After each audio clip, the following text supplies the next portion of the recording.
someone who normally comes here and eats lunch with us. We started these webinars from something that we used to do called Lunch and Learn, and then we realized that there's so many people out there who wanted to join us, but they couldn't sit in our little Red Ribbon Cafe, that we started doing the webinars. But Eddie Lumbar is out there, and we thank him for being with us. He is a trust counselor and has always been one of our biggest supporters and takes the messages to kids. So Eddie, welcome to your first webinar. We miss you here in the lunchroom. I'm going to introduce you to two interesting young men. Markham Cronin, who is the founder of and president of Markham Unlimited, is a branding expert, and he's working with us, and he has been at the head of some of the most influential campaigns around the Truth Campaign, which definitely changed behaviors. So we are thrilled to have Markham here. And then we have someone even younger. We have Richard DeMarco Barrera,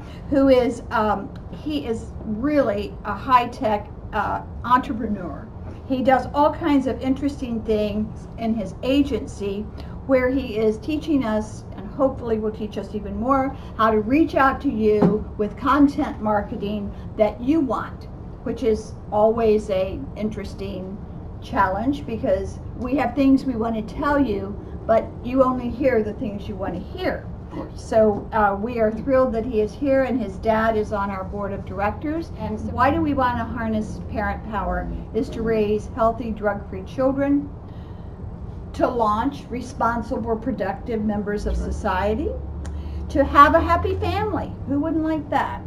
To have an engaging community family life.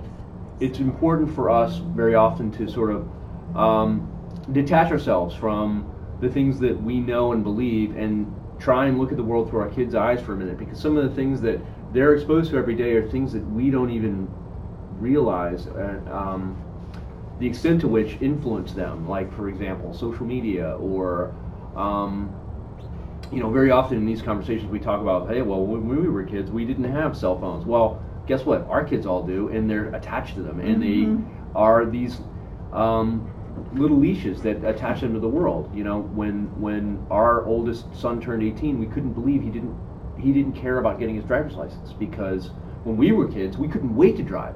But then we realized, because of social media and cell phones and stuff, we had to drive so we could go out and hang out with our friends. These kids are with their friends 24 hours a day online. So understanding a social norm is part of that, is understanding this other context and this other dynamic that our kids face. Do the next slide. Oh, this is good. I'm sure I should read this because you don't even know what these things are. In the 50s, you had little circles that were virgin pin. We played outside. We rode bikes to friends' houses.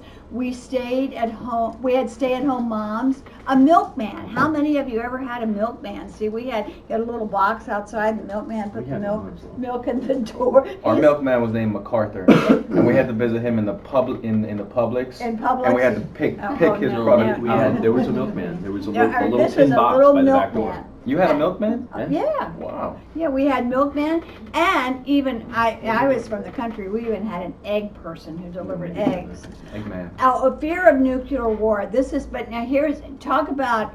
Now that was a reality, but listen to what we did there, and probably some of you don't know this. This is when I was in elementary school. We all got under our desk as that was going to save us. I mean, so that there's an idea of something that we were doing that we thought would help us that would have had no help at all. So parents in charge of the home. I want to keep that big one there. The parents were the authority. That was the 50s. Here are the 60s. You want to do that one on 60s? Oh yeah, sure. So in the 1960s, it seems that the environment seemed to be promoting kids playing outside. There was the general war climate of Vietnam, and then as we progressed into the late 60s, children began to rebel, which kind of makes sense with the whole revolution and the hippie movement in the late 60s, and even the musical culture that had changed. And that not only created a cultural revolution from a musical and an individual perspective, but also from the sexual perspective. So there was a huge sexual revolution, more liberal stance on sex, monogamy was questioned, even orientation became a little bit more prominent as a topic to discuss. And it seems like drug use gained momentum during this period of expansion of a mind state, and then we had civil rights. So there's a lot of good topics that I see up there. Yeah, and they're all interwoven when you think about this and you say sexual revolution. Well, there's one big thing that no one has said. The pill was discovered in the early 60s. By the late 60s, you were into a sexual revolution. So there's certain answers for some of these things, okay? And the 70s, okay, rampant drug use. It really had become the me decade. Microwave ovens, think about that. That's when we started getting those. The growing feminist movement. Personal computers were introduced. We probably didn't have one in the 70s, but they were being introduced. Bell bottoms, sideburns, and platform shoes. Hey guys, what's back? Platform shoes. Well, and I yeah. think one thing that's not on there that's really important as we get to where we sit today is this is when I was a little kid, is when we first started to see like moms and dads both going to work, like the dual income household and like latchkey kids and like all of a sudden not only were the parents not both there, and in the 60s just mom was there, and now like there's nobody home. Like the kids are starting to be in control. In charge. So what happened in the 80s? We have the 80s here. I love the 80s. Oh, I love the 80s too. The Bee Gees, we like the Bee Gees. We're from Miami, we really like the Bee Gees. AIDS, all of a sudden we had the sexual revolution, then we had AIDS. It rocks us, as a shocker. Decline in drug use after years of increase due to and this is in the research, the parent movement. Cable television, MTV, CNN. Remember when you first heard there was going to be news on 24/7? It's like, what are they going to talk about? And they're still making it up. There can't be that much going on. Yeah. Right. Video games, personal computing is definitely becoming a thing. And remember the fax machine. That's really interesting because we talk sometimes about the tipping point. You hear, like I can remember the first time somebody told me about a fax machine, I'm saying, a what? But by the time it reaches, I saw the number at 800, even that small, then it becomes very accepted in society. And so all of these things tie back into epidemiology. Once a thought or a product or something becomes in use, there's a tipping point where it just spreads. How about Beanie Babies? Whoever would have thought that everybody had to have a little Beanie Baby? And the Saturday morning cartoons, believe me, they were here before the 90s. Because my kids were watching it in this. Yeah, well, and I think another thing that's not on here really is the 1990s is when like the internet really first started to become a thing, which is the end of the 1990s. But by then, it really started to influence everything we did. So what we want to say to you, we want you to think about doing an environmental scan. What are the social norms that are really going on in your child's world today? And just make yourself a little list of them, because they're all around you, but they're so around you that you don't see them until we'll get through this decade and somebody will put up a list and you'll go, yeah, that was true. So an environmental scan of what's going on in your child's world today. Just what do you think's going on in children's world today? And let's talk about, let's say, a 12-year-old, 13-year-old. They live online. They're constantly, in fact, their first question when we're going to go anywhere is there going to be Wi-Fi? So they ingest an insane amount of content. Whether they don't watch that much TV, honestly, because they love YouTube and they love playing games online and they Skype with their friends, and so the digital appetite they have is enormous. They're exposed to a lot of stuff that we weren't exposed to until we were much older than they are. So whether it's music or movies or violence or sex, like they're 13 and they've kind of seen it, which is shocking and unfortunate. But in a lot of ways, because of their access to the media, like it's almost impossible to control. They know a lot more about the world than we did when we were 13.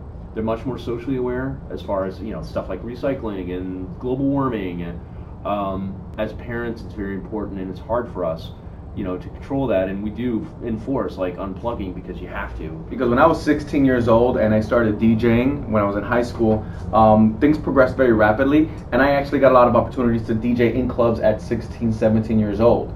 And legally at that time the age was 18, now it's 21, but I guess they let me in because I was working. My dad used to drive me to the club at 10 o'clock at night with my vinyl records, because back in the day, Vinyl records. back in the day you didn't have You're computers. really old. Yes, I'm extremely old. No, it's I have an affinity to classicness, like vintage and vinyl. So he drops me off, I play my music, I see all of my friends around, because it is what it is, the rules get bent a little bit, and then my dad picked me up at 1:30 a.m. And I was involved in this context, this environment where even though a lot of my friends were around and they were doing drugs and they were drinking, and some of my friends, not all of my friends, I never felt the urge and the need to, because my father was there for me and he took me there and he asked me how it was going. He wasn't judgmental, he picked me up, he was really a supportive parent. And I don't see really that kind of parental involvement on South Beach nowadays with these younger kids. I don't. I just see them kind of hanging around and going here and there, and like they're like little adults. Little adults with without the proper mind state or maturity necessary to interact in that world. Cyberbullying and suicide. Those are two very big trends that we, you didn't have cyberbullying because we didn't have all the cyber. Right. Well, and I think this is actually an important point, and it's something we deal with a lot in our house, which is, kids, because they have the ability to go online and do all this stuff and explore, and they don't understand that things like privacy, and they don't understand, and they love the anonymity of the internet, and so they go onto each other's Instagram feed and they leave funny jokes and stuff, and we're constantly trying to tell them, like, look, you got to be very careful about how you inhabit this online world, because it doesn't seem real, but it is real, and the stuff lives forever. And suicide, I will tell you that the rate of teenage suicide is way up, and that's very frightening. And so what is that? It's about a loss of purpose, a loss of meaning, because we're losing our communities. We don't have all those ties together. A good norm was that sense of community, or we used to say the nosy neighbor. The nosy neighbor was going to tell on a child to their parent before the child got home. So there was a sense of caring. Oh, is this a norm? When I saw this in the newspaper, I couldn't believe it. Here's the guy coming out saying he's hungover, he's really feeling terrible. And so what does the wife say? Oh, well, you need some medical marijuana. Well, and I think this goes back to your environmental skin, and understanding the social norms, because when we were kids, there was a huge stigma attached to marijuana. It was a drug, it was illegal, it was bad. Unfortunately, our kids are growing up in a world where it's legal in a lot of places. So to them, like, that stigma has been removed. One of the things that we know for sure, this is proven, your perception will drive your reality. If you perceive that something is not harmful, you will use it, you will do it. So 12-year-olds, 1.7% of 12-year-olds used marijuana. Wow, that's a lot. We're up to 6%, 6.1% for 14 or 15-year-olds, which is more than I would have thought. And 14% for age 16 or 17. So 14 kids out of 100 have used it in the last month. The perception, as we're seeing with the data here, is not 100% true. I don't think everybody really is drinking, but everybody is talking about the fact that everybody drinks. I think I get that feedback from my experience with the environment. If you believe something is harmful, you're less likely to do it. Past month, the binge drinking, risk of harm, 5 or more, binge drinking, let me define that, 5 or more drinks in a row. It's the idea of drinking to get drunk. So binge drinking, if they perceived it was harmful, that the biggest factor is parent disapproval. 65% seems like a lot, marijuana, but I mean, it's not surprising that marijuana is the most prevalent common starting point, only because it's it is so readily available. Yeah, I mean, it's Yeah. so prevalent. I mean, it's everywhere. Our role is to challenge incorrect perceptions. And let's talk about how you did that with the Truth Campaign. I was part of a team that was contracted to do the youth anti-smoking campaign. This was in the late 90s. Youth anti-smoking was kind of a pretty common thing, and there was a common way to go about it. There was a playbook, which was to say, don't smoke, it'll rot your lungs, it'll give you cancer, it'll kill you, it's bad for you. And the statistics showed that we were just losing that battle. None of that resonated with kids. So we had to look at the research and say, well, what's wrong with how the research is being done? And what we quickly learned was that the research was fatally skewed because the people doing the research weren't kids. And what we quickly learned was the only people that kids would be honest with when they were answering the questions about research were other kids. So we had to go out and find college students and young-looking researchers to go interview the kids, so we got real data. And what we very quickly learned was everything that had been done before to keep kids from smoking only made smoking more attractive to kids, because these kids were looking for a way to rebel. They were going to show you, parents and people in charge, by smoking. And that's sort of where the whole Truth Campaign came about, which like, look, kids, like, we took that natural rebellion and pointed it in a different direction to show them, like, look, the tobacco industry is playing you guys for suckers. Like, they're using this rebellion to make themselves rich and kill you at the same time by fooling you into thinking it's cool. The perception of smoking as cool and rebellious, versus the perception of rebelling against the people who are trying to control you, was really where the Truth Campaign spun around and it started to work. And it's still running today. I mean, now, 16 years later, longer. My viewpoint with developing an open, engaging conversation with younger people is the same perception that I've had of how to develop open and engaging conversations with adults. I think it's about coming in with a non-judgmental attitude, coming in with the point of view to just listen and learn, asking questions first, listening to the other person, and then asking a further question to help them gain the natural positive solution that is already inside of their minds. They are going to ask you the tough questions when there's some crisis going on. The pot's boiling over, everything's going on. So this environmental scan and knowing what your rules are really important to be thinking about that when it's calm. To me, this is about establishing boundaries. And you do your environmental scan and you communicate very clearly to your kids, okay, this is where the border lies between acceptable behavior and unacceptable behavior. And if you cross that border, there's going to be consequences. And they need to learn where those borders are. And those borders stretch as the kids get older, because clearly, like, the difference between having a 12-year-old and what they're allowed to do and see and where they're allowed to go, and having a 17-year-old, they're different. Because ultimately what you want to do is you want to ingrain that so deeply in them that so when they're out on their own and you're not there, with that boundary, it's grown into their psyche. So they have organically acquired the ability to see the difference between acceptable and unacceptable behavior. Do not give in to the pressure. What does it say? Only 4.3% of youth who perceive strong parental disapproval for trying marijuana once or twice actually did, compared to if you're silent. When you're silent, 31%. I've said this in many of our webinars. You get the worst results if you're too strict, right? And the other one is you say nothing. Mm-hmm. You have to decide what it is you want to reinforce. We don't always agree, but we're learning. We're learning from each other. If you're always with people who agree with you, then that's not a good thing. That is definitely not a good thing. So different generations, different peers, talking about that, and now you've got to go to the school. You got to really already have a plan on how you're going to talk to the school about their policy. And I will tell you, I don't ever learn. I've learned that by going in to tell someone they're wrong never works. And I have a school principal sitting here. You really want to be on their side, and you want to be thinking about how together you're going to solve a problem. Well, what's going on right now in the community and in the policies is the marijuana thing.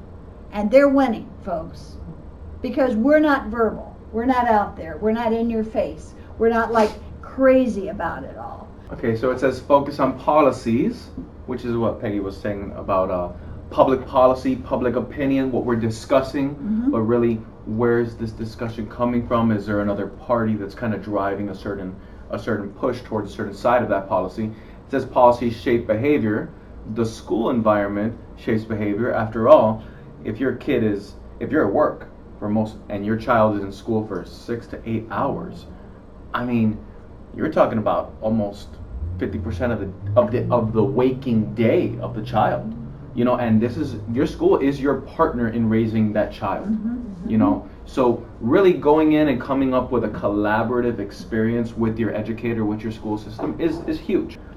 I'd like that last one, engage your children in the process. That's exactly what you did in the Truth Campaign. Well, yeah, but I also think, you know, when you focus on policies, you know, the environment that the policies really control is really only half the equation, because the other half of the equation is your kid and the decisions they're going to make in that environment. There's stakeholders in every process, and the stakeholder is you as a parent, the teacher, the principal, and your child, because this is their life as well. And if you don't get buy-in from the child, if you don't listen to the child and where they want to go, then they won't be on board with whatever plan you put together with the school. That sounds like Red Ribbon certified schools. Encourage media literacy and closely monitor screen time. Involve other parents or strengthen numbers. Talk to your children's friends' parents. Form parent peer groups. Again, we keep repeating the same thing. Decide on your boundaries, set them, discuss them, let everyone know. I thank you so much, Richard. Thank you so much, Mark, for being here.